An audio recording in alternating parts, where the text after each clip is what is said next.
અમદાવાદના સનાથલ ગામમાં બનેલા હત્યાકાંડ મામલે પોલીસે તપાસ વધુ તેજ બનાવી છે.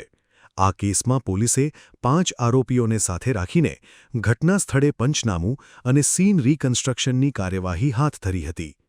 પ્રાથમિક માહિતી મુજબ લગ્ન પ્રસંગ દરમિયાન કાર કાઢવાના મુદ્દે થયેલા સામાન્ય ઝઘડાએ ઉગ્ર સ્વરૂપ ધારણ કર્યું હતું. ત્યારબાદ થયેલી મારામારીમાં એક યુવક પર ધારદાર હથિયારથી હુમલો કરવામાં આવ્યો હતો, જેમાં યુવકનું મોત નીપજ્યું હતું. ઘટના બાદ પોલીસે ઝડપી કાર્યવાહી કરી આરોપીઓને રાઉન્ડ અપ કર્યા હતા અને હાલ તમામ પાસાઓને ધ્યાનમાં રાખીને તપાસ ચાલી રહી છે.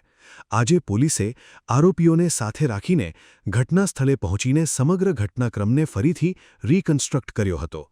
પોલીસ દ્વારા સીસીટીવી ફૂટેજ, સાક્ષીઓના નિવેદનો અને ફોરેન્સિક આધાર પર વધુ તપાસ હાથ ધરવામાં આવી રહી છે. હાલ સમગ્ર મામલે સનાથલ સહિત આસપાસના વિસ્તારમાં પણ ચકચાર મચી ગઈ છે.